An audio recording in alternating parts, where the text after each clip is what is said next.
So when all this information rains down on you, how do you know where to start? It's crazy. I was almost just like following, it's almost like a cat with a string. You're just chasing at whatever's right there in front of you.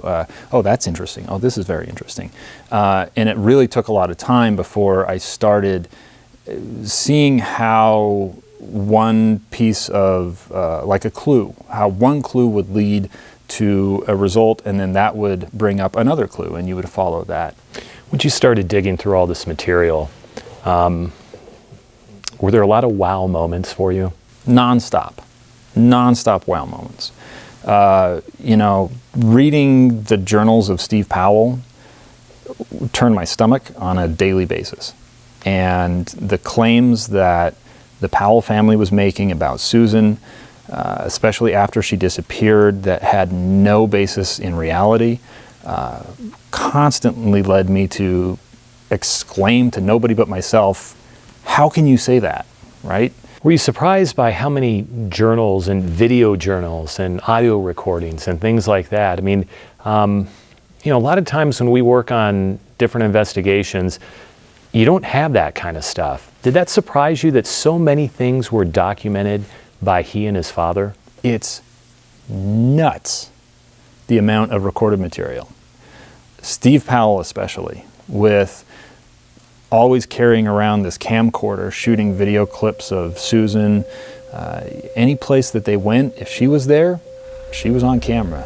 And going through Steve Powell's tapes, there's a lot of stuff in there that nobody needs to see.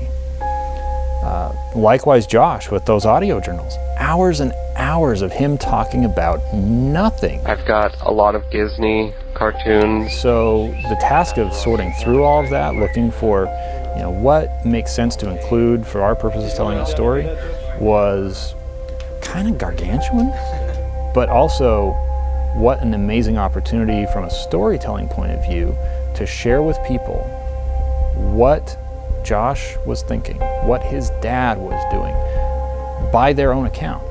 We don't have to say it because they're doing it for us. They're recording it for us. And yeah, I think that's one of the most unique things about this whole investigation. Did you find yourself going down rabbit holes and just getting lost? Constantly. Yeah, and I still do today. I mean, the podcast is over, but I still have areas of my own interest where I want to know, where did Josh go when he had this rental car?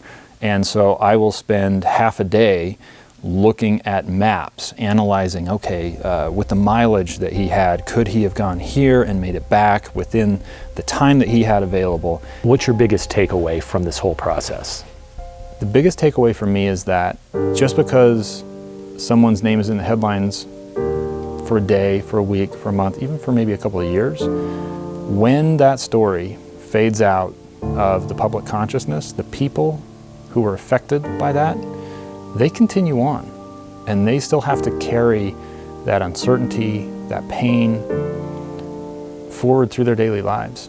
And it's very important that we not forget those stories, that we not allow justice to go undone, where we have opportunities to maybe seek truth and share truth. We need to take advantage of that. The amazing thing for me with Cold has been the response from people, primarily women, who are sharing their own stories of escaping abusive relationships, and recognizing that Susan's example is today changing lives, for me has been, it's been revelatory. I mean, it's changed my life. And I'm very grateful for the opportunity to have been able to share her story in a way that I feel will help other people.